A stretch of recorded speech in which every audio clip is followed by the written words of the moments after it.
Organs की constitution से गड़बड़ी आने पर यांग का उपचार किया जाता है। ऊपर बतलाया गया है कि 6 यन ऑर्गन्स होते हैं तथा 6 यांग ऑर्गन्स होते हैं, पर सिद्धांत की बात यह है कि कोई भी ऑर्गन्स एब्सोल्युटली यन अथवा एब्सोल्युटली यांग नहीं होता है। प्रत्येक यन ऑर्गन का स्ट्रक्चर भी होता है तथा उसका फंक्शन भी होता है। इस उस ऑर्गन के स्ट्रक्चर का नियंत्रण यन करता है तथा उसके फंक्शन का नियंत्रण यांग करता है। जैसे किडनी की शेप, साइज एवं स्ट्रक्चर का नियंत्रण किडनी यन करता है तथा किडनी की फंक्शनिंग का नियंत्रण किडनी यांग करता है। किडनी कौन सा पेज एवं पढ़ रहे हो आप? मैम पेज 29 है। 29 हिंदी का। 29 है। ये दिखाइए, शो करिए आगे। दिख नहीं रहा है, एनीवे अच्छा ठीक है, चलिए। 12 नंबर पॉइंट है मैम। यिन यांग पढ़ने से अच्छा आपको समझ में आया सबको कि यिन क्या है यांग क्या है? हाँ जी। ये बताइए। हाँ मैम। हम्म। यांग यस ऊपर मैम। का हिस्सा है, यन नीचे का हिस्सा। बता देती अच्छा हूँ। ये बताइए मैम हाँ। बेसिकली ये समझ में आया कि ये लोग ऑपोजिट्स है बट फिर भी इंटरडिपेंडेंस है, तो दोनों में एग्जिस्ट करता है, यिन में यांग और यांग में यिन। वेरी गुड रश्मि जी। के पूरा कर। Nothing is absolute. जितने भी लिविंग थिंग्स हैं all are either dependent. Yin और yang, but that is not absolute. उसमें अगर यिन है तो उसमें यांग भी है।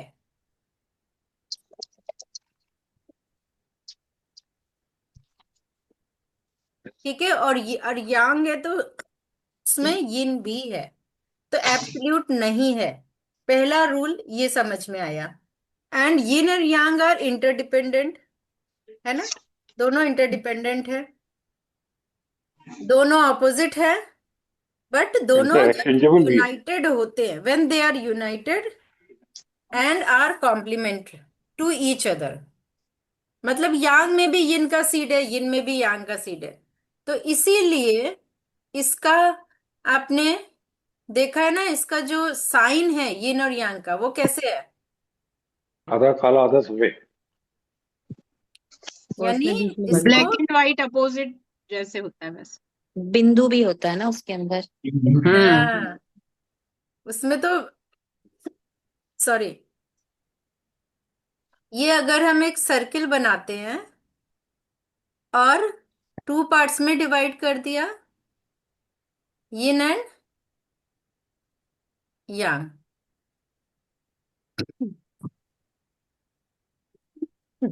तो ये जो इसमें डार्क वाला पोर्शन है that is yin. Yin portion.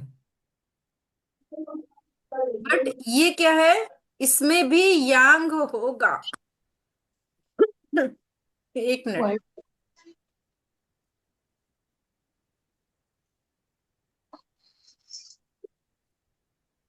तो ये एब्सोल्यूट ये नहीं है, इट कंटेन्स सीड ऑफ यांग।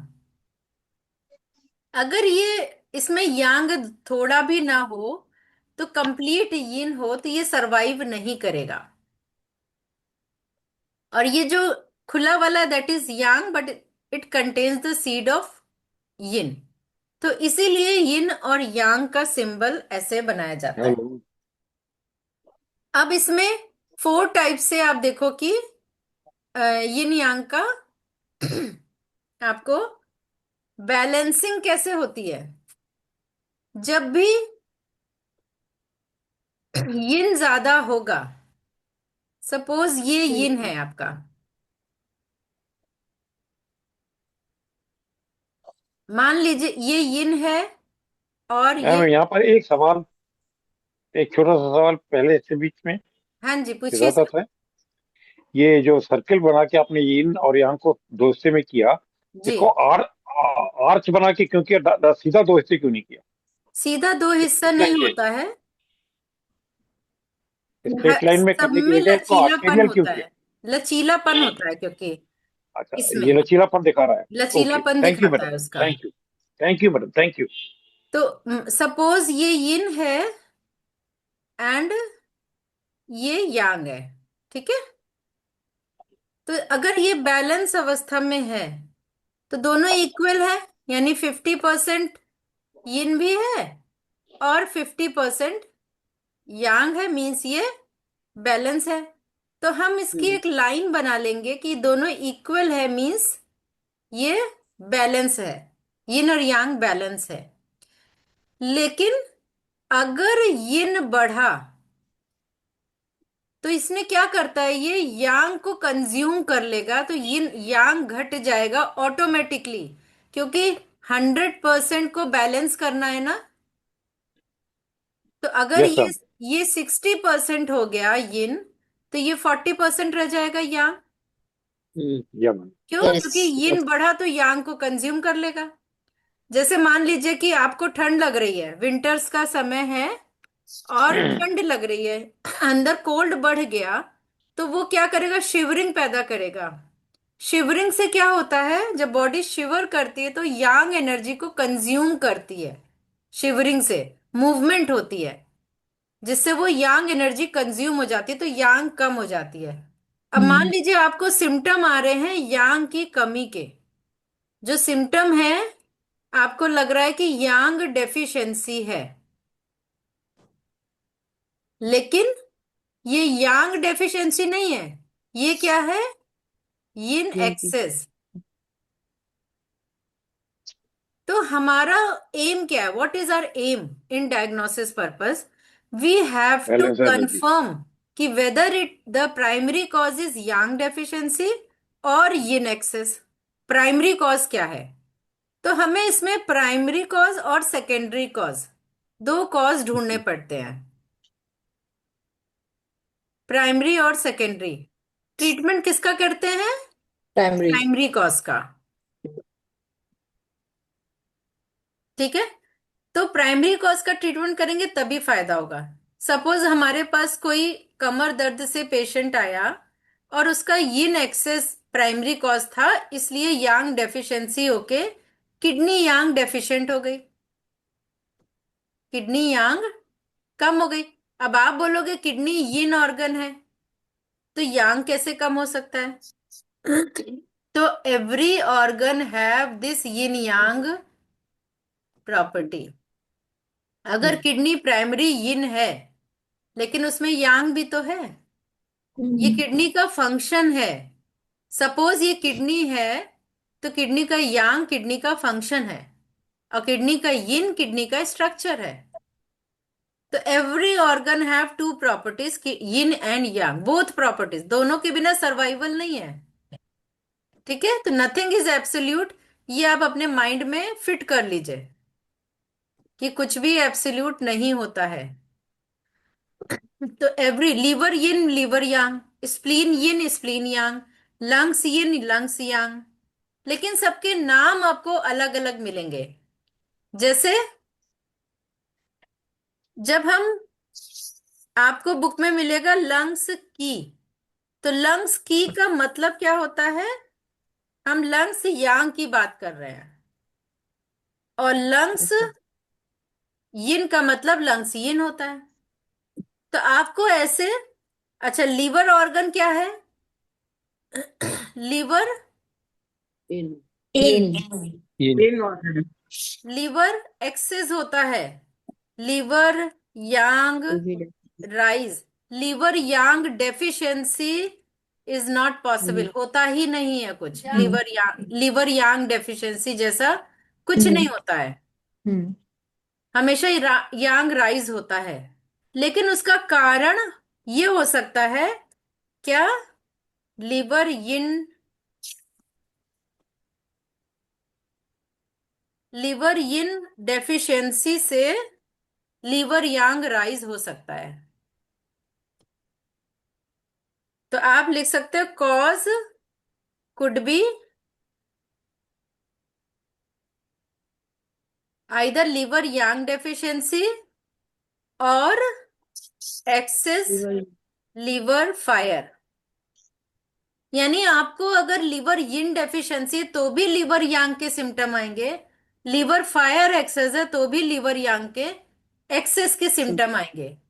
इसमें लीवर यांग डेफिशिएंसी जैसा कुछ भी नहीं होता, और लीवर यिन एक्सेस जैसा नहीं होता है कुछ भी। ठीक है, क्लियर है?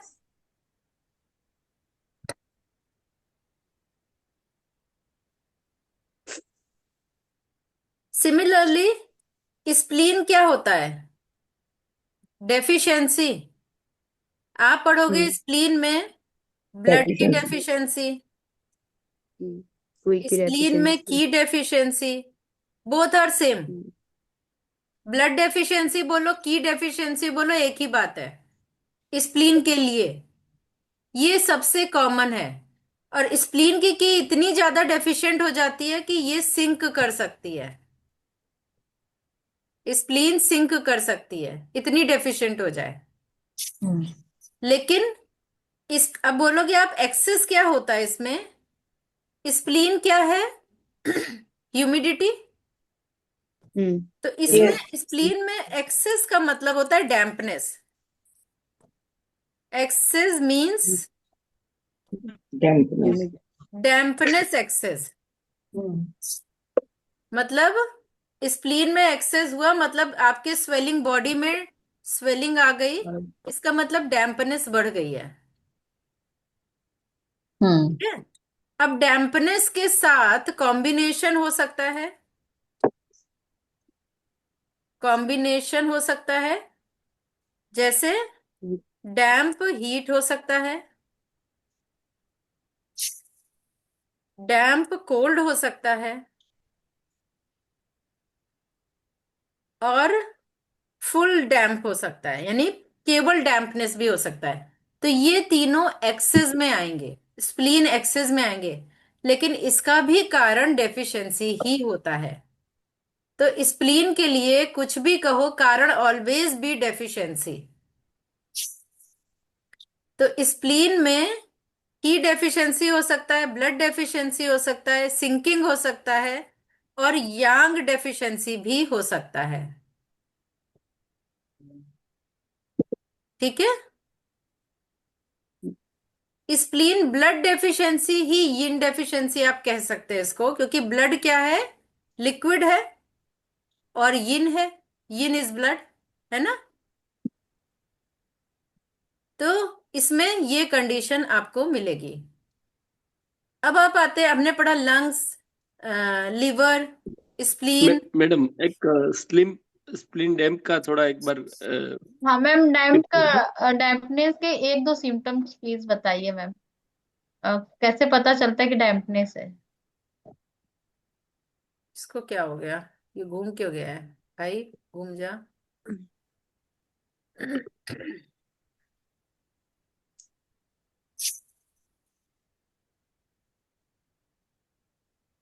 भाई घूम जा।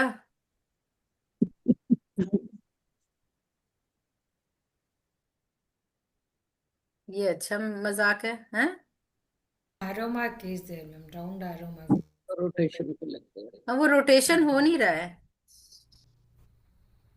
वो अपने आप हो गया है। भाई रूठ गया मैम। आ गया। नहीं, वो दूसरी थर्ड स्लाइड मैंने ले ली है। हम्म। अब स्प्लीन में डैम्पनेस आपको कैसे पता चलेगा? कहीं भी एडिमा होगा तो वो डैम्पनेस है। ठीक है? लेकिन अगर डैम्प हीट होगा, इट मींस इन्फेक्शन। जब डैम्प हीट के साथ मिल जाता है तो ये इन्फेक्शन कहलाता है। और ये कैसा होगा? जैसे आपकी सलाइवा है तो थिक सलाइवा आएगा आपकी टंग में। ये मैं लिख नहीं रही हूं, ये आप समझिए, इसको लिखने की जरूरत नहीं, ये आपकी बुक में सब दिया हुआ है। Try to understand the dampness. आपकी बॉडी में कहीं भी डैम्पनेस बढ़ी होगी ना, तो वो सूजन आ जाएगी, एडिमा हो जाएगा। लेकिन अगर डैम्पनेस विद हीट है तो क्या होगा? आप रेनी सीजन में देखते हैं ना कि जब बारिश का मौसम होता है और धूप निकल आए, बारिश बंद हो गई, खूब तेज धूप निकल आई, तो जहां पर भी जो गड्ढे हैं उनमें पानी भरा होता है, दे इवेपोरेट, पानी इवेपोरेट होता है, और कुछ पीछे से कीचड़ बच जाती है, जिसमें ऑल द माइक्रोब्स, मक्खी मच्छर सब वहां पर जमा हो जाते हैं, होते हैं ना? Similar cheese happens with our body when the dampness with excess heat combine together, तो it cause infection, मतलब bacteria pathogens increases in our body. तो एडिमा मैडम कौन से टाइप का होता है, इसमें पिटिबल होता है या नॉन पिटिबल होता है? दोनों हो सकता है ना। देखिए प्योर डैम्पनेस होगा तो एडिमा होगा, डैम्प कोल्ड होगा अगर तो पिटेड टाइप एडिमा होगा। ओके। ये तो क्या है, लिक्विड है ना, डैम्प के साथ कोल्डनेस है, ठंडा है, तो ये पिटेड टाइप एडिमा, पानी भर गया बॉडी में। डैम्प के साथ हीट होगा तो ये इवेपोरेट हो जाएगा पानी, इसके इसके रिवर्स कंडीशन है, तो ये इन्फेक्शन, इट कॉजेज इन्फेक्शन। तो तो कहीं इसके पर लिए सूजन, कहीं पर कौन सा इलाज हो सकता है नॉन इसमें? पिटेड टाइप एडिमा, कहीं पर स्वेलिंग भी हो सकती है, कहीं पर आपके जलन, गर्मी, स्मेल, बैड स्मेल, यूरिन है तो bad smell, damp heat in the urinary bladder. देखिए डैम्प, हालांकि ये सेकेंड सेमेस्टर से एडवांस चीज है, लेकिन I am trying to give you clarity. Damp heat in UB, इसको कहते हैं UTI. Infection. Damp heat in large intestine, इसको क्या कहेंगे, colitis, amoebiasis colitis. Amoebiasis, yes. Damp heat in stomach, stomatitis, stomach में इन्फेक्शन, इसमें आपके फूड पॉइजनिंग से लेकर सारे इन्फेक्शन आ जाएंगे। गैस्ट्राइटिस, एसिडिटी, अच्छा। कुछ भी पॉसिबल है। स्लो स्लो धीरे धीरे हुआ है तो एसिडिटी में कन्वर्ट हो जाता है, स्टमक अल्सर, कुछ भी हो सकता है, लॉन्ग टर्म में धीरे धीरे कन्वर्ट होता जाता है।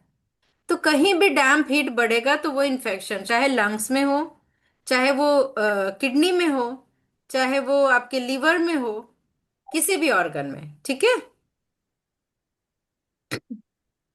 अब हमारा ऑर्गन रह गया, Here, edema nothing but ascites, ma'am, for the spleen dampness. Yes ascites भी हो सकता है, बट उसमें हीट नहीं होगी, हीट या तो मात्रा कम होगी, 10% हीट है। हीट अगर मात्रा, quantity would be more than dampness, तो वहां पर बैड स्मेल रहेगी, ये आप नोट कर लीजिए अपने माइंड में। Heat always causes bad smell, heat always turn the colour into yellowish, pale yellowish colour, dark colour, कोई भी चीज का, जैसे यूरिन का कलर, स्टूल का कलर, आपके सलाइवा का कलर, आपके नोज से म्यूकस का कलर चेंज हो गया, डार्क हो गया, बैड स्मेल आ रही है, मींस डैम्प हीट है। और खाली हीट होगी, डैम्पनेस नहीं होगी, तो ये क्या हो गया, वो जला देगा। ओनली हीट होगी तो जला देगा, फुल हीट, इसको कहते हैं फुल हीट। तो हम लोगों ने जो पहला, हम लोग we were trying to understand कि एक आपने पढ़ा डेफिशिएंसी, यिन एक्सेस हो गया तो यांग कंज्यूम कर लिया, ठीक है। और दूसरा हो सकता है, तो इसमें आप नोट कर लीजिए, कैसे नोट करेंगे, ये जो पिक्चर है इसमें दो कंडीशन हो सकती है। क्या क्या कंडीशन हो सकती है, पहला एक्सेस यिन, डेफिशिएंट या कंज्यूम यांग। तो इसमें प्राइमरी कॉज क्या है, एक्सेस यिन, एक्सेस। और दूसरा कारण हो सकता है डेफिशिएंसी ऑफ यांग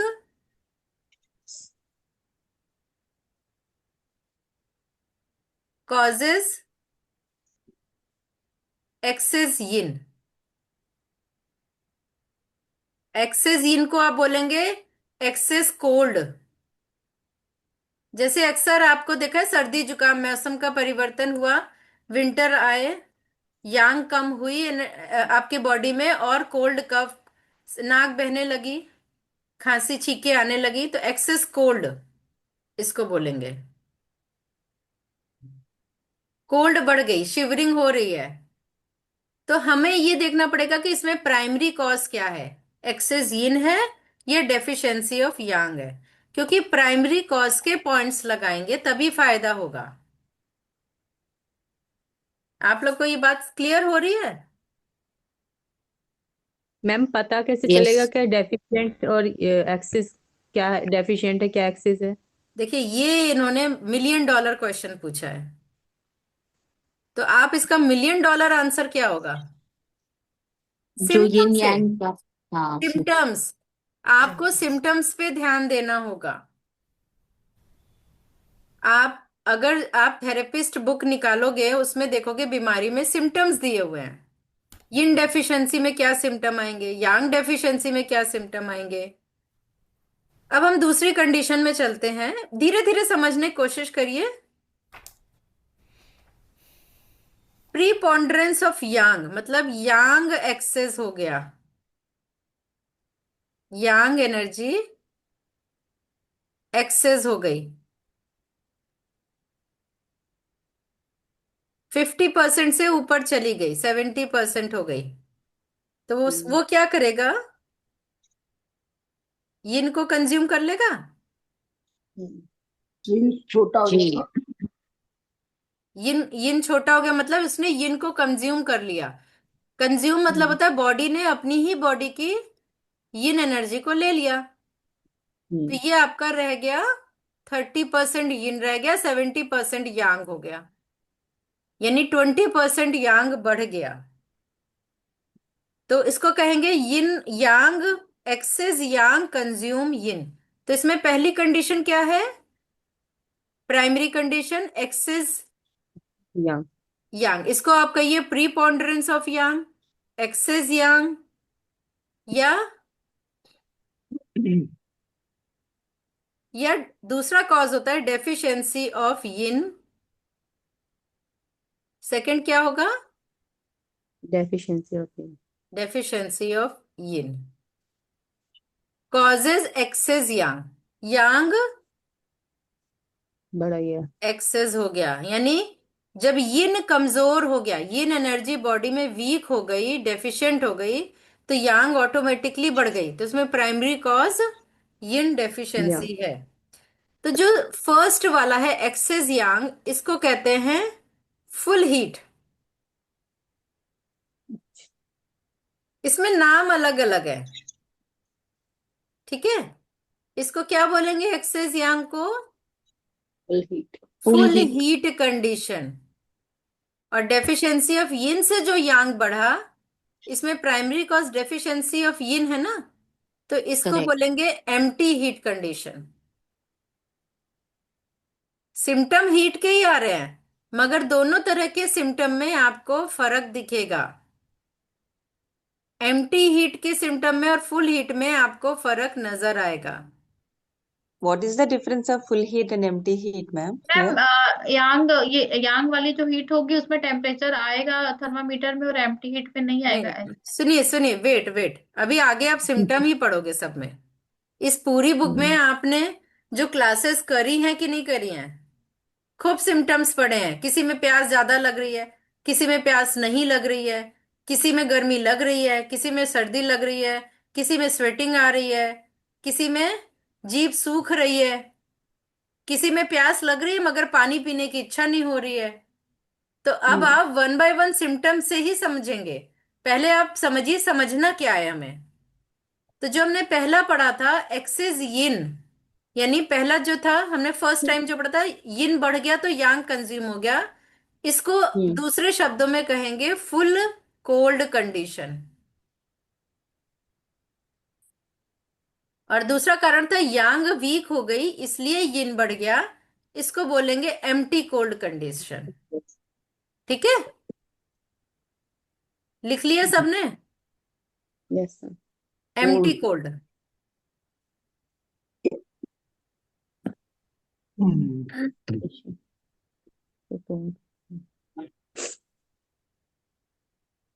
तो आपके पास 4 तरह के स्ट्रक्चर इम्बैलेंसेस बनेंगे, एक्सेस यिन या फिर डेफिशिएंसी ऑफ यांग, ये 2 कंडीशन हो गई। हम्म, और वीक एक्सेस यांग या डेफिशिएंसी ऑफ यिन, ये अनदर 2 कंडीशंस हो गई। तो ये 4 कंडीशंस, 4 टाइप के इम्बैलेंसेस आपको मिलेंगे। अब हमें इसको पहचानना है। पहचानने के लिए क्या करना है?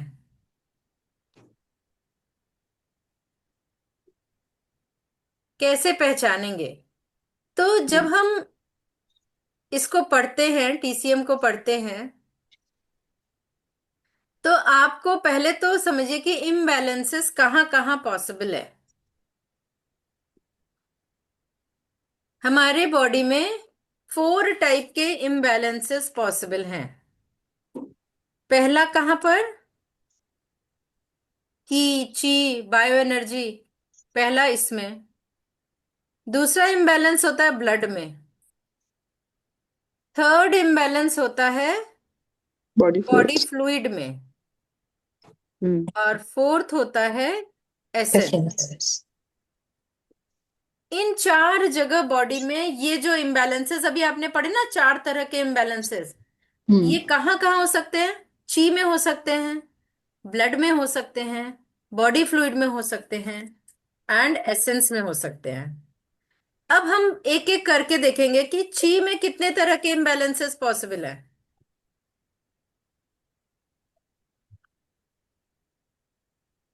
How many type of imbalances are possible in the chi या की या वॉट एवर यू से? 6 types, ma'am. हम्म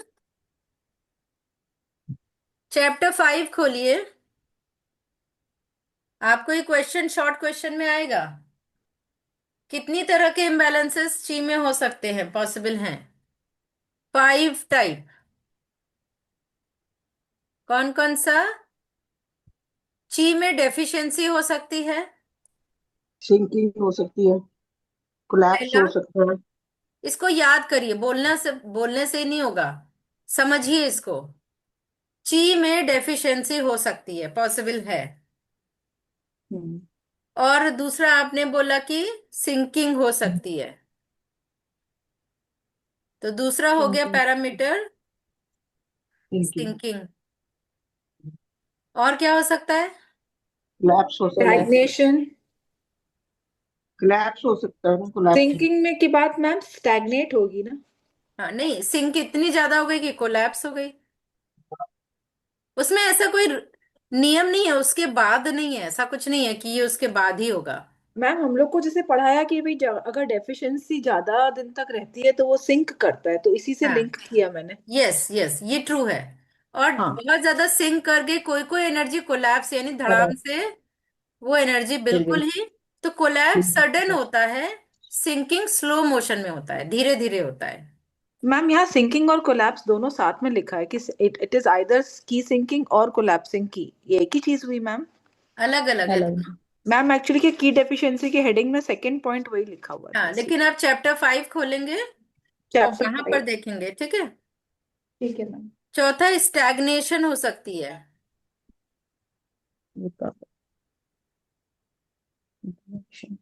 हम्म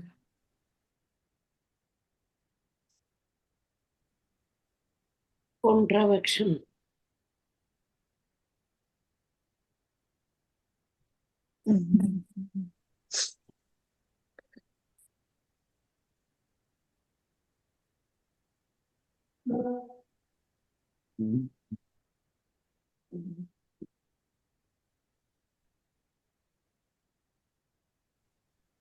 ठीक है, स्टैग्नेशन हो सकता है और कॉन्ट्रावेक्शन हो सकता है। ये आपने पढ़ा होगा क्लास में। Yes ma'am. लेकिन अब हमें ये देखना है कि डेफिशिएंसी ऑफ की हर ऑर्गन में नहीं होती है ना, किसी किसी ऑर्गन में होती है। लीवर की डेफिशिएंट हो सकती है, लंग्स की, स्प्लीन की, किडनी की और पेरिकार्डियम। यानी आप देखोगे कि ओनली इन ऑर्गन में की डेफिशिएंट हो सकती है। हम की बात कर रहे हैं, बायो एनर्जी की बात कर रहे हैं, खाली 4 पैरामीटर में we are talking about bio energy. तो डेफिशिएंसी कहाँ पाई गई? याद करिए सब लोग, कहाँ का कौन कौन से ऑर्गन डेफिशिएंट हो सकते हैं? Lungs, spleen, kidney, heart and pericardium. हाँ, तो इसमें कौन सा ऑर्गन नहीं है? लिवर। लीवर नहीं है। लीवर की डेफिशिएंट नहीं होती, ये मैंने पहले बता दिया। स्टमक हो सकता है, ठीक है। वो यांग ऑर्गन है लेकिन वो हो सकता है। हाँ, स्टमक की डेफिशिएंट हो सकती है, बिल्कुल सही है। इसके बाद अब देखो सिंकिंग।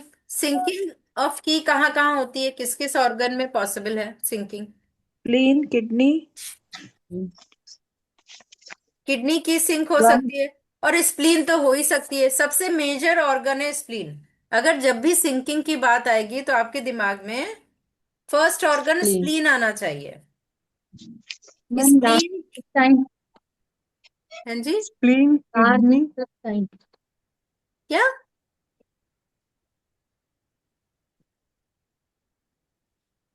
तो ओनली दो two organs can be sink, spleen and kidney. उसमें भी मेजर है स्प्लीन। और स्प्लीन की सिंकिंग का मतलब है जहां पर सिंक हुई वो ऑर्गन अपनी जगह से बाहर आ जाता है, लूज हो जाता है, उसकी जो मसल है वो लूज। क्योंकि स्प्लीन किसको इनर्वेट करती है? स्प्लीन किसको नरिश करती है? मसल्स को। मसल्स की टोनिंग करती है स्प्लीन। तो जिस ऑर्गन की मसल की टोनिंग नहीं होगी वो ऑर्गन अपनी जगह से बाहर आ जाएगा। ये बात क्लियर हो रही है? मैम जो प्रोलैप्स हो रहा है वो इसी की वजह यस, से हो रहा है। हाँ यस। तो इसको कहते हैं प्रोलैप्स। पल्स वीक हो गई। हेमोरॉइड्स। हेमोरॉइड्स में क्या होता है? ब्लड वेसल एनस से जो आसपास है वो अपनी जगह से बाहर निकल आती हैं, है ना? Varicose yes. Veins. Vaginal prolapse, uterus prolapse, anus prolapse.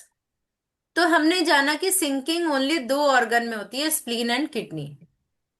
तो ये भी एक आपके लिए समझने के लिए कि कैसे डायग्नोसिस करें, ये हेल्प करता है हमें। कोलैप्स कहाँ कहाँ हो सकता है? लिवर एंड एलाई हार्ट, यांग। हार्ट, एलाई एंड हार्ट। यस, एलाई एंड हार्ट इसका मतलब ओनली टू ऑर्गन, एलाई एंड हार्ट। तो एलाई कोलैप्स हो सकता है, हार्ट यांग। हार्ट भी यिन नहीं, हार्ट यांग। यांग कोलैप्स, यानी हार्ट का फंक्शन एकदम फंक्शन। से बंद हो जाए तो हार्ट का यांग कोलैप्स कर सकता है। स्टैग्नेशन कहाँ पर होती है? लीवर में। लीवर में। स्पेशली लीवर की स्टैग्नेट लिवर। होती है।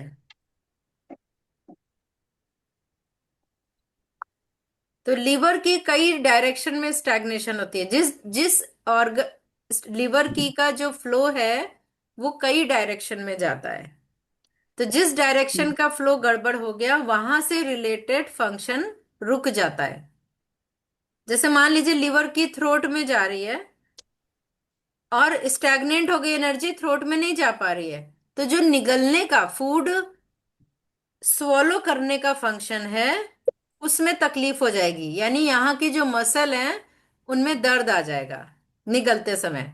और आप टेस्ट में जब कराएंगे ना तो कुछ नहीं निकलेगा। मैम कहीं का भी स्टेग्नेशन हो लीवर के द्वारा तो पॉइंट सेम ही लगते हैं कि कुछ चेंज भी करना नहीं, पड़ता है? चेंज ऑर्गन वाइज चेंज हो जाते हैं। मीन्स कि लीवर स्टेग्नेशन के पॉइंट्स के साथ कुछ ऑर्गन के अकॉर्डिंग भी पॉइंट्स लगेंगे? यस यस, अगर लीवर की स्टैग्नेंट हो गई स्टमक की ओर जाने वाली तो उसमें स्टमक के पॉइंट ऐड हो जाएंगे। अगर लीवर की जो जा रही है यूट्रस में वो स्टैग्नेंट हो गई तो डिफरेंट पॉइंट होंगे। अगर इंटेस्टाइन में जा रही है लीवर की, वो स्टैग्नेंट हो गई तो इंटेस्टाइन के की पॉइंट ऐड हो जाएंगे। तो आपकी बुक में सबके सिम्टम लिखे हुए समझा के, मैं आपको सिर्फ एक विजन दे रही हूँ कि कैसे इस बुक को पढ़ें। इतनी वास्ट बुक है, इसको आप कैसे समझोगे? ठीक है। और कॉन्ट्रावेक्शन कहाँ कहाँ हो सकता है? स्टमक। लिवर में लिवर तो में हो ही सकता है। Large intestine, LI। Small intestine में स्टैग्नेशन होता है। लंग्स में भी, नहीं, कॉन्ट्रावेक्शन। कॉन्ट्रावेक्शन स्टमक। स्प्लीन में हो सकता है। लंग्स में स्टमक, लंग्स में। अगर स्प्लीन की ऊर्जा, कॉन्ट्रावेक्शन मतलब होता है रिवर्स डायरेक्शन में चले जाना, ऑपोजिट डायरेक्शन में जाना। तो स्प्लीन की जो ऊर्जा है वो किधर जाती है? देखिए, एक डाउनवर्ड। और चीज मैं आज आपको बता दूं, क्लियर कर दूं, माइंड में बैठा लीजिए, ध्यान से सुनिए। मेरिडियन का फ्लो इज डिफरेंट थिंग, और ऑर्गन की ऊर्जा डिफरेंट। डिफरेंट थिंग है। ऑर्गन की ऊर्जा, जैसे लीवर की मेरिडियन जो है वो नीचे से ऊपर जाती है ना, that is for treatment purpose. लेकिन ऑर्गन बॉडी के अंदर लीवर की ऊर्जा चारों डायरेक्शन में जाती है ना। लीवर का काम क्या है? हर डायरेक्शन में एनर्जी का फ्लो करना। जो करना। सिमिलरली स्प्लीन की जो सामान्य ऊर्जा है वो नीचे से ऊपर है, हार्ट की डाउनवर्ड तरफ जाती है डायरेक्शन। मैम, हार्ट की तरफ। हाँ जी। क्यों? क्योंकि लीवर क्या, स्प्लीन क्या करता है, जब फूड की स्टमक ने बनाता है। खाना पचा दिया तो स्प्लीन फूड की बनाता है हाँ, और लंग्स की ओर भेज देता है। यस तो उस मैम। फूड की से ताकत लेके लंग्स डिफेंसिव की बनाता है, न्यूट्रिटिव की बनाता है। ठीक है। तो यस इसलिए स्प्लीन की जो नॉर्मल डायरेक्शन है वो है नीचे से ऊपर, लंग्स की तरफ। मैम। और जब वो नीचे से ऊपर नहीं जा पाती तो ऊपर से नीचे जाने लगती है, उल्टी डायरेक्शन में जाने लगती है, तो क्या होगा? कॉन्ट्रावेक्शन। आपके लार्ज इंटेस्टाइन की मसल लूज कर जाएंगी, लूज मोशन होने लगेगा। आपकी ब्लड वेसल में ब्लड रिटेन नहीं रह पाएगा तो ब्लीडिंग होने लगेगी, प्रोलैप्सेस होने लगेंगे, हेमरॉइड्स हो जाएगा, वेरिकोज वेन्स हो सकता है। तो ये सब पॉसिबल है स्प्लीन की डायरेक्शन में गड़बड़ी से। तो इसमें स्प्लीन में या तो डायरेक्शन ऑपोजिट हो जाती है या कमजोर हो जाती है, सिंक कर जाती है। तो स्प्लीन की सिंकिंग और स्प्लीन की कॉन्ट्रावेक्शन का ट्रीटमेंट सेम होगा, एक ही ट्रीटमेंट है, अलग नहीं है। ठीक है।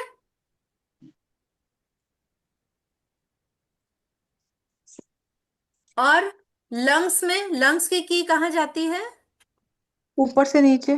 ऊपर से नीचे किडनी की ओर जाती है। हम्म पढ़ा होगा तो मैम, आपने। इनहेल एक्सहेल वाला जो कॉन्सेप्ट है वो ही है ना हाँ मैम? जी, हाँ जी, आपने पढ़ा होगा कि यस मैम। लंग्स की नीचे किडनी से मिलती है। तो अगर लंग्स की ऊपर ही रह गई, नीचे नहीं गई, तो क्या होगा? सांस नहीं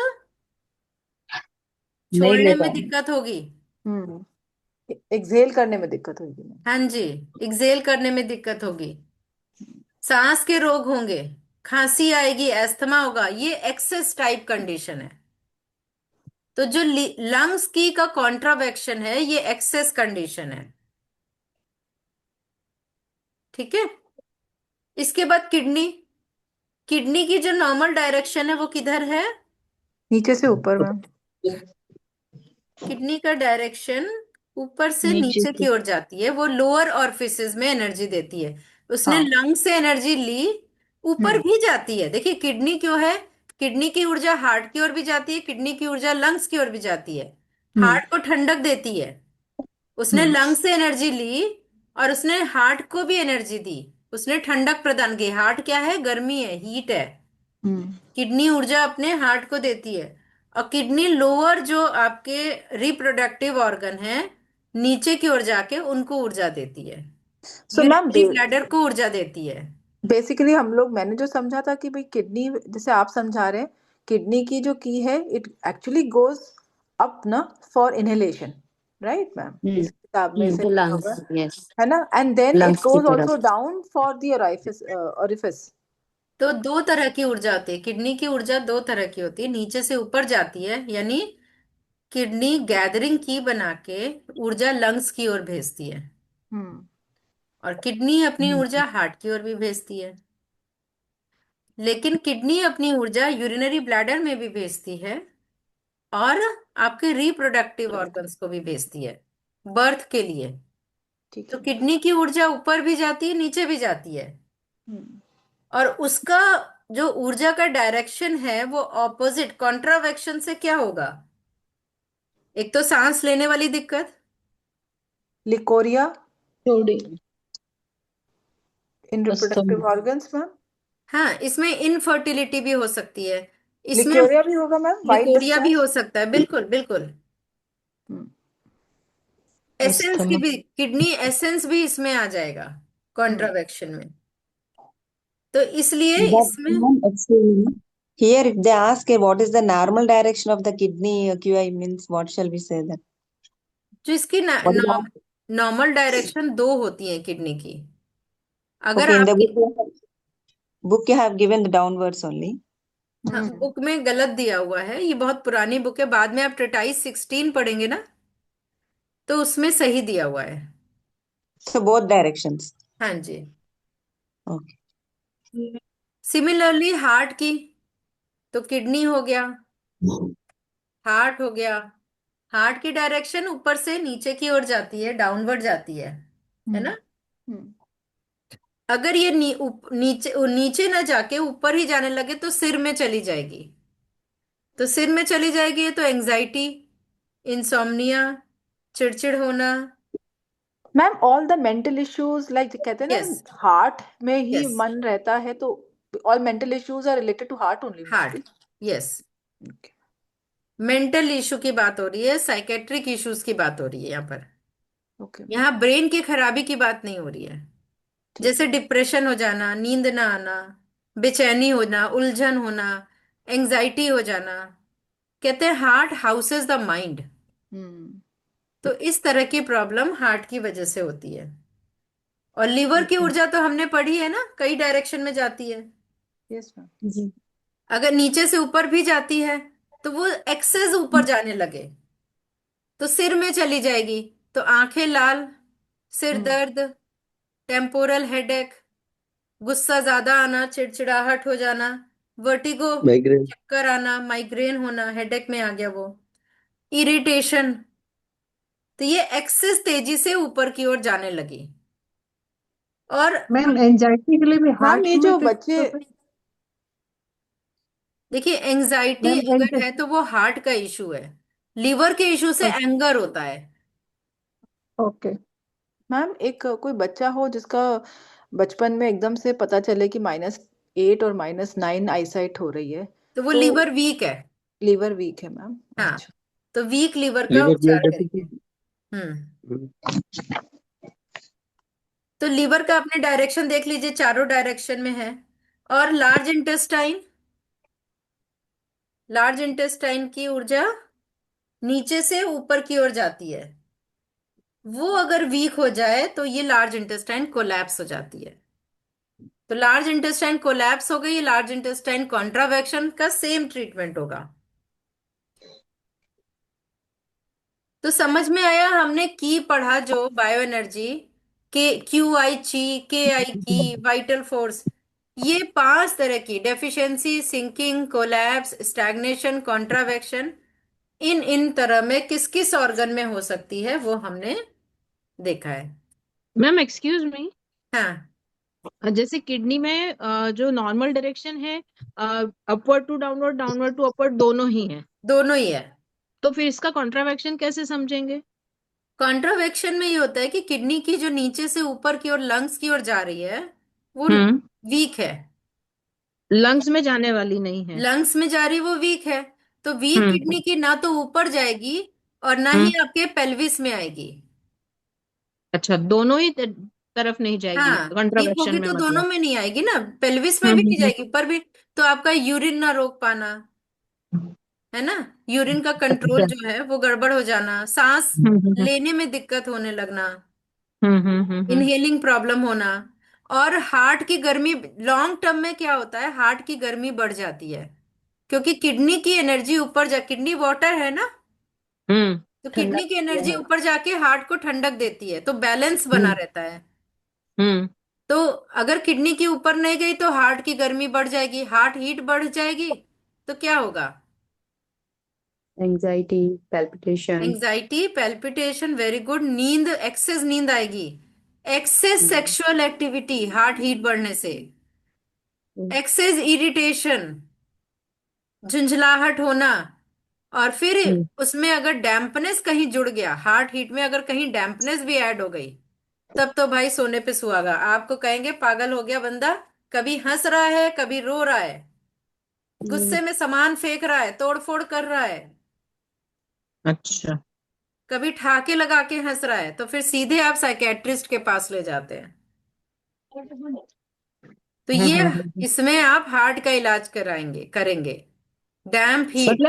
मतलब कंट्रावेक्शन की बजाय सीधा ये होगा कि किडनी वीक है और ना अपवर्ड जा रही है ना डाउनवर्ड जा रही है, दोनों साइमल्टेनियस रहेगा या इधर हो यस, सकता है? हाँ, साइमल्टेनियस। ओके। और सेम वे जैसे लीवर में है कि यहाँ नॉर्मल में तो अपवर्ड लिखा हुआ है, नहीं बट वो नहीं, सभी नॉर्मल डायरेक्शन में में जा देखिए, रही है। आगे देखिए, A B C D E 5 लिखे हैं। ये कॉन्ट्रावेक्शन में है मैम। हाँ। तो एक्सेसिव अपवर्ड तो समझ में आया जैसे आपने बताया, अभी horizontally invading the stomach, yes, मतलब ये जैसे जाती सभी डायरेक्शन में है, पर कॉन्ट्रावेक्शन फिर कैसे हुआ? सभी डायरेक्शन में। ये यहाँ पर स्टैग्नेशन और कॉन्ट्रावेक्शन लीवर के लिए सेम है। अच्छा। ट्रीटमेंट भी सेम है। जो हाँ हाँ हाँ। स्टैग्नेशन में होगा वही कॉन्ट्रावेक्शन में होगा लीवर के लिए। Okay okay. स्प्लीन पे अटैक कर देगी तो डायरिया हो जाएगा। मैंने बताया ना, स्प्लीन की एनर्जी अगर ब्लॉक कर दिया तो वो मसल को टोन नहीं कर पाएगी। मसल की टोनिंग खत्म हो गई तो जिस ऑर्गन की खत्म हुई वो ऑर्गन नीचे की ओर गिरने लगेगा। मैंने नॉर्मल कोर्स में तो लीवर की एनर्जी सभी ऑर्गन्स को जा रही है, हाँ बट जी, कॉन्ट्रावेक्शन के केस में वो स्टेगनेंट हो गई मतलब। Yes yes. ओके। और लार्ज इंटेस्टाइन अपवर्ड जा रही है तो हाँ, पूरा नहीं जा ये पा रही है। कॉन्ट्रावेक्शन में क्या हुआ, ठीक से ऊपर नहीं जा पा रही है, वीक हो गई। नहीं, पर लार्ज इंटेस्टाइन की जो मतलब रीअब्जॉर्प्शन ऑफ वाटर और वो सब रहता है वो। हाँ, तो वो गड़बड़ हो जाएगा, तो वाटर एब्जॉर्ब नहीं कर पाएगा, पतले दस्त होने लगेंगे, या ओके फिर ओके। एनस प्रोलैप्स हो सकता है। और इसका जो अगर थोड़ी थोड़ी हो रही है, वीक, हाँ हाँ। तो मोशन होने के बाद आपको बहुत थकान लगेगी, लेट ओके। जाएंगे। वो मैम, कोलेप्स वाली स्थिति, कोलेप्स में ऐसा होता है ना? हाँ जी, मैम एक क्वेश्चन है मेरा कि जी, मैम जैसे आपने बताया कि यांग एक्सेस है तो इन कंज्यूम कर लिया, तो उसी तरीके से अगर लीवर की स्टेक कर गई है और हाँ, किसी एक दिशा में ही स्टेक करी तो उससे पूरे तरफ फैलना चाहिए था पूरी बॉडी में, तो क्या हाँ। और सारे बॉडी पार्ट्स पे या ऑर्गन पे भी असर आएगा, जैसे कि उसने और कंज्यूम कर लिया एक वो जगह ही वो कॉन्ट्रावेक्शन? देखिए, नॉर्मल केस में ऐसा नहीं होता है कि लीवर सारे डायरेक्शन में एक साथ रुक जाए, एक ही हम्म। तरफ होगा। लेकिन हाँ, अगर किसी को लीवर सिरोसिस हो गया, हम्म लीवर में लीवर ब्लड स्टेसिस हो गया, जी। है ना, तो उस केस में वो सारे मल्टीपल ऑर्गन फेलियर होने लगते हैं। इसीलिए, क्योंकि लीवर चारों तरफ एनर्जी दे रहा है। यहां पर देखिए, लीवर चारों तरफ एनर्जी देने का मतलब क्या है, कि लीवर का काम है मेटाबॉलिज्म करना, है ना। ब्लड में जिस फॉर्म में आपको केमिकल चाहिए, केमिकल चेंजेस करना, आपको प्रोटीन जिस फॉर्म में चाहिए उस फॉर्म में स्टोर कर लेता है, और जिस फॉर्म में आपको आपके ऑर्गन को चाहिए उसमें चेंज करके वापस दे देता है। इसी तरह फैट, इसी तरह कार्बोहाइड्रेट, इसी तरह विटामिन्स। तो वो एनर्जी जब रुकेगी लीवर की, तो वो पर्टिकुलर ऑर्गन की तरफ जाने वाला जो न्यूट्रिशन है वो नहीं मिलेगा उस ऑर्गन को। केमिकल लोचा इसको बोल सकते हो आप लेमन लैंग्वेज में। Okay ma'am. आप देखो, आप ऐसे देखो कि एक पेशेंट का हम लोग ट्रीटमेंट कर रहे थे, किया था 2 साल पहले। वो यहाँ फरीदाबाद में रहते हैं, बहुत बुजुर्ग थे, मैंने उनको कभी नहीं देखा उस पेशेंट को। सिर्फ उनका ट्रीटमेंट, उनके बेटे ने जो सिम्टम बताया उसके आधार पे, तो मल्टीपल सिम्टम बताया उनके बेटे ने। बेसिकली किडनी और लंग्स की प्रॉब्लम थी, हॉस्पिटलाइज्ड होके ये वो एंड देन। तो उन्होंने एक सिम्टम बताया कि वो swallow नहीं कर पा रहे, तो उनके ये जो फूड पाइप है उसमें होल करके एक ट्यूब डाल दिया गया है फॉर द फूड, खाने और पीने के लिए। हम्म, ठीक है, हम्म, क्योंकि वो, मैंने पूछा फिर उनसे कि क्या, क्यों डाला गया, तो उन्होंने बोला कि वो swallow नहीं कर पा रहे थे। हम्म, मैंने उनको जो जो भी थेरेपिस्ट को भेजा, तो लीवर की stagnation was the first treatment. क्यों? क्योंकि लिवर की जब स्टैग्नेंट कर जाती है थ्रोट की तरफ तो स्वॉलोइंग डिफिकल्टी। और उन्होंने एक और चीज क्या बताई कि कोई टेस्ट हो गए, उसमें कोई ऑब्स्ट्रक्शन नहीं है, फूड पाइप में कोई ऑब्स्ट्रक्शन नहीं है, लेकिन फिर भी वो स्वॉलो नहीं कर पा रहे। इसका मतलब होता है कि वहां की मसल्स काम नहीं कर रही हैं। हम्म, मसल्स का जो मूवमेंट है फूड को आगे बढ़ाना, वो नहीं हो रहा है। तो लीवर, आप बिलीव नहीं करेंगे, 15 दिन बाद उनका फूड पाइप वो हट गया, वो जो पाइप लगा था खाने के लिए वो हट गया। और उन्होंने बताया नहीं, 1 डेढ़ महीना ट्रीटमेंट करा के बंद कर दिया। उनका जब फोन आया 1 डेढ़ महीने बाद, मैंने पूछा, तो उन्होंने बोला हाँ वो तो 15 दिन में ही हट गया था। तो उनको लगा कि जो एलोपैथिक मेडिसिन चल रही है या जो होम्योपैथिक मेडिसिन, ऐसे पेशेंट के लिए सारे क्या करते हैं, होम्योपैथिक, एलोपैथिक, ऑल्टरनेटिव सब चल रहा होता है ना।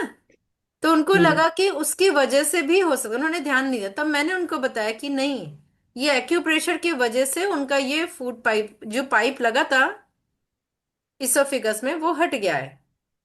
अब वो नॉर्मली खा पी पा रहे हैं। तो ये देखिए आप, कितना इजी ट्रीटमेंट, हमारे लिए तो बहुत इजी ट्रीटमेंट था, मगर कुछ कुछ चीजें मेडिकल साइंस में पॉसिबल नहीं है। और हमारे लिए एनर्जी को, जैसे आप देखो कि अक्सर ऐसे पेशेंट तो बहुत मुझे मिलेंगे, सो के उठे, गर्दन अकड़ गई, ना राइट मूव हो रही है, लेफ्ट हो रही है, लेकिन दर्द राइट में आ रहा है, या लेफ्ट साइड मूव नहीं हो रही है, राइट कर रहे हैं तो दर्द लेफ्ट में आ रहा है, यानी अकड़ गई, और शोल्डर तक पेन चला गया। सारे डॉक्टर दिखा लिए, फिजियोथेरेपी हो गई, पेन किलर खा ली, मसल रिलैक्सेंट खा ली, किसी ने बताया कि एक्यूप्रेशर कराओ। तो एक्यूप्रेशर में क्या है, 1 दिन का उपचार है, मात्र 1 डे का। तो आपके थेरेपिस्ट हैंडबुक में एक चैप्टर खोलिए, की से रिलेटेड चैप्टर, 2 चैप्टर हैं। एक है की का chapter 2 diagnosis and treatment of की, है। डायग्नोसिस एंड बैलेंसेस इन की। उसमें आप पढ़ोगे विंड कोल्ड अटैक, पहला है attack of wind cold.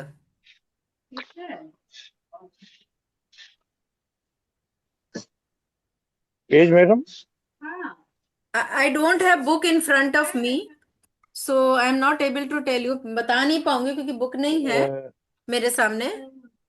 Imbalance of की में देखना है। इम्बैलेंस ऑफ की में थेरेपिस्ट हैंडबुक बोल रही हूँ, थेरेपिस्ट हैंडबुक, जी उसी को देख रहे हैं। उसमें आप उसी देखिए को देख रहा पहला हूँ। चैप्टर क्या है, शायद की का इम्बैलेंस पहला है। डेफिशिएंसी ऑफ की, सेकंड चैप्टर है। चैप्टर 2 इम्बैलेंस ऑफ की सेकंड चैप्टर है। 7th चैप्टर उसमें उसमें पहला, डिफिशिएंसी ऑफ की है हम्म मैडम। डिफिशिएंसी ऑफ की, diagnosis and treatment of deficiency of की इन organ, diagnosis and treatment of deficiency of key in young organs, sinking of key, collapse of key, contraction of key and rebellious key, stagnation of key in various organs and their नहीं नहीं symptoms नहीं नहीं and नहीं नहीं नहीं नहीं, एक chapter इसमें की से रिलेटेड चैप्टर्स हैं, जिसमें पहले में लिखा है wind cold, attack of wind cold. अच्छा देखते हैं फिर। 2 टाइप के अटैक ऑफ विंड कोल्ड दिए हुए हैं। Ma'am chapter 7 attack of internal wind है, और हाँ ma'am, type of attack of internal wind with their symptoms and treatments. हाँ चैप्टर 7 है ये। हाँ, तो रश्मि जी आप दिखाइए, वो पेज दिखाइए यहाँ पर, मैं आप टाइप अपना ऑफ वीडियो अटैक ऑफ खोल के। Wind. Attack of internal wind, ये चैप्टर नहीं है, गलत चैप्टर है। Page number 34। नहीं नहीं नहीं, अटैक ऑफ इंटरनल विंड नहीं खोलना है, उसके पहले भी एक चैप्टर है डिफेंसिव की लेवल डिजीज ऐसे करके है four chapter. Level of diseases है। चैप्टर चैप्टर नंबर 14 14 है, चैप्टर नंबर 14, पेज नंबर 55। हाँ निशा दीदी दिखाइए, पेज दिखाइए। डिफेंसिव की। हाँ इसमें पहला जो ट्रीटमेंट दिया है वो क्या लिखा है? इसमें लिखा हुआ है treatment attack of external wind cold with preponderance of cold causes of common cold with yes no yes, sweating, shivering and neck हाँ stiffness हाँ and हाँ हाँ pain. हाँ, रिलैक्स रिलैक्स। और दूसरा क्या दिया है? Attack of external cold, wind cold. wind cold. Yes yes, एक मिनट, होल्ड ऑन। देखिए ये पेज नंबर क्या है? हाँ जी, 55 मैम दिखाओ, बुक दिखाओ ma'am, book. Chapter number 14 ma'am 53 page. 55 55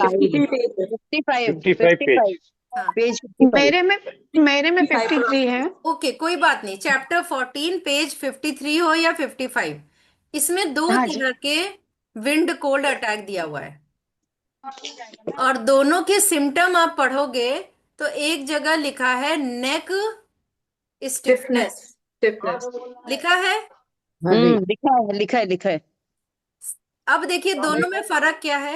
एक में विंड ज्यादा है कोल्ड कम है, और दूसरे में कोल्ड ज्यादा है विंड कम है। दोनों में इतना ही फर्क है।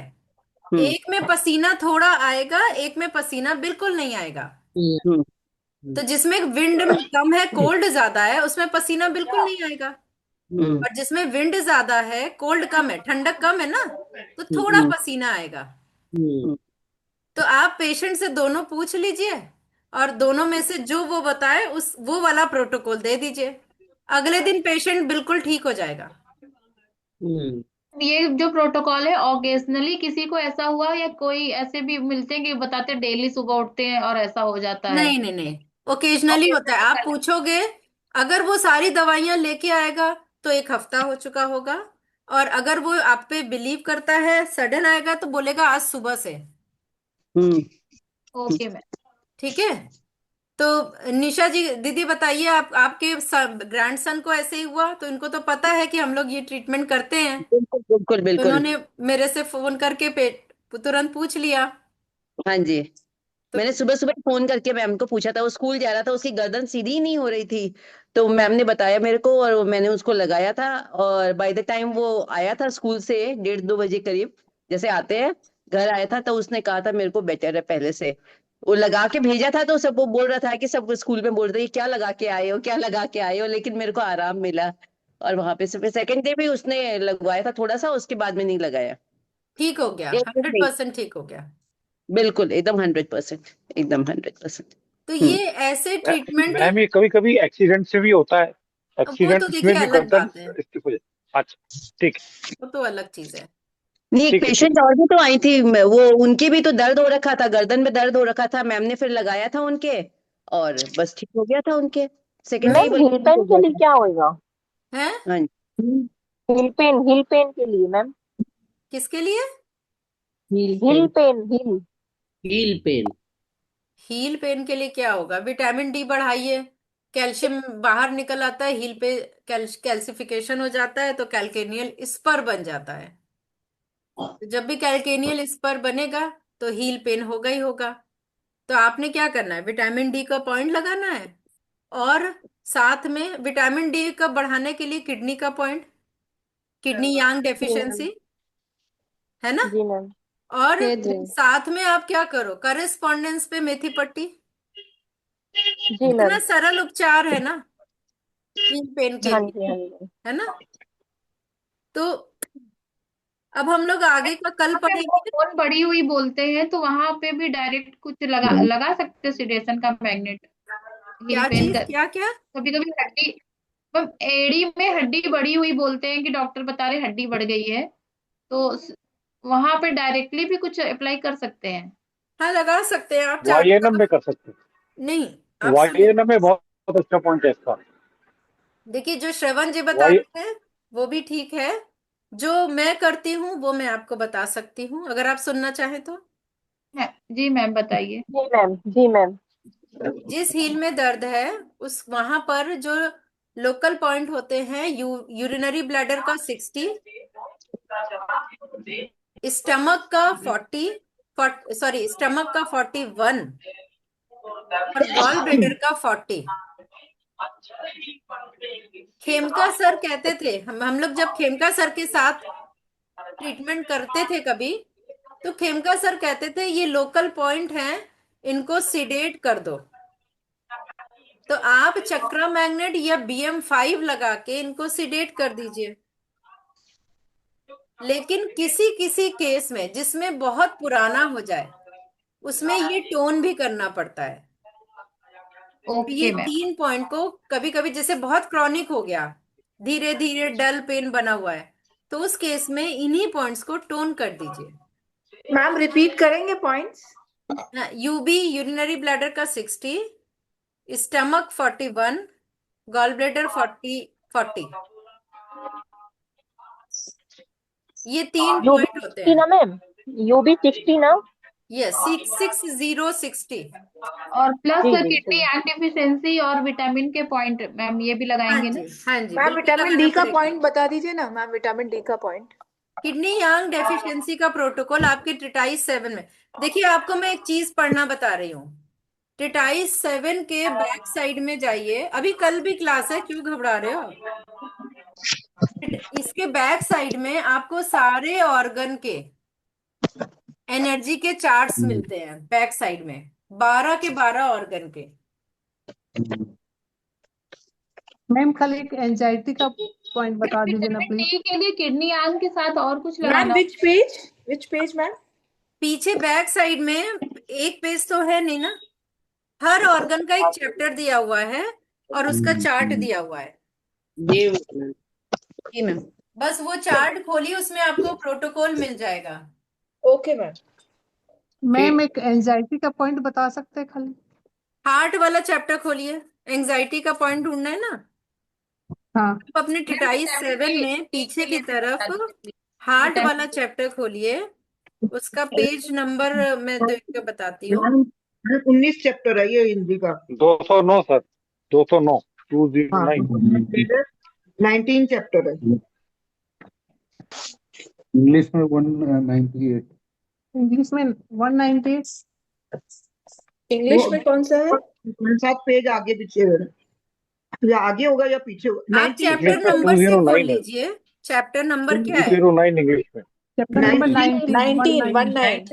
हाँ 19। जी, आप मेरे स्क्रीन देखिए, ये देखिए चैप्टर नंबर 9 हार्ट का चैप्टर है। हाँ हाँ। इसको आप खोलेंगे तो आपको एक फ्लो चार्ट मिलेगा आगे।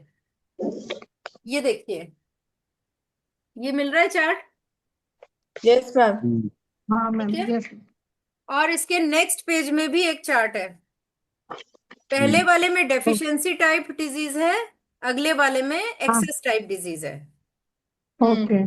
तो एंजाइटी के लिए आपको एक्सेस टाइप में जाना है। और अब देखिए, इसमें 4 तरह की एक्सेस दिए हुए हैं। Heart fire blazing, flame fire harassing the heart, flame misting the mind और मिक्स पैटर्न है। तो इसमें एंजाइटी कहाँ पर दिया हुआ है वो आपको ढूंढना पड़ेगा। Okay okay, thank you. ठीक है, आपने सिम्टम देखा वही वाला आपको प्रोटोकॉल करना है। Treatment protocol. ऐसा नहीं है कि एक्सेस टाइप, जब पुराना हो जाता है तो डेफिशिएंसी की वजह से भी एंजाइटी हो जाती है। मैम कुछ प्रॉब्लम होगी तो कल पूछ लूंगी आपसे। हाँ जी, जैसे हार्ट यिन डेफिशिएंसी होके भी यांग बढ़ जाती है, हार्ट यांग बढ़ जाती है ना। तो यिन डेफिशिएंसी होगी तो जैसे मुंह सूख रहा है, मानसिक बेचैनी हो रही है, चिंता हो रही है, इसी को एंजाइटी कहते हैं। रेस्टलेसनेस, ब्रेन का रेस्टलेसनेस होना, वरी होना, बिल्कुल अजीब सा फीलिंग होना, मानसिक बेचैनी होना, उसके ये साथ सब। अगर थोड़ा गुस्सा जैसा आ जाए तो? हाँ, तो भी क्या हुआ, इरिटेशन तो होती है ना। हाँ हाँ। तो यिन डेफिशिएंसी होके यांग बढ़ गई तो हार्ट यिन डेफिशिएंसी का ट्रीटमेंट देंगे। तो आपको पढ़ना पड़ेगा, इसमें सिम्टम पढ़ने पड़ेंगे। ठीक है, ऐसे ही हर ऑर्गन का दिया हुआ है पीछे मैम ट्राई विटामिन डी 7 के में। लिए भी पॉइंट बता दीजिए। किसके लिए? विटामिन डी के लिए आपने बोला ना पॉइंट्स किडनी देने यांग होते डेफिशिएंसी, किडनी का चैप्टर खोलिए, हैं। Okay kidney ma'am. Yang deficiency का प्रोटोकॉल देखिए और लगा लीजिए। Ma'am okay ma'am, thank ma'am पर ये कहते हैं कि विटामिन डी की डेफिशिएंसी होती है तो अपने को मेडिसिन लेना कंपलसरी होती है, ये विदाउट मेडिसिन के भी हो जाएगा विटामिन डी सही? देखिए विटामिन डी के लिए टाइम लगता है। अगर आप किडनी यांग डेफिशिएंसी के साथ सनलाइट भी ले रहे हैं हाँ। तो करेगा अच्छा। जल्दी से। लेकिन विटामिन डी की डेफिशिएंसी होके कमर दर्द हो रहा है, घुटने का दर्द हो रहा है, तो आपकी विटामिन डी की मेडिसिन भी काम नहीं करेगी जब तक आप यांग डेफिशिएंसी का प्रोटोकॉल नहीं लगाएंगे। ओके मैम, ओके मैम किसी का ओके टीथ मैम। येलो हो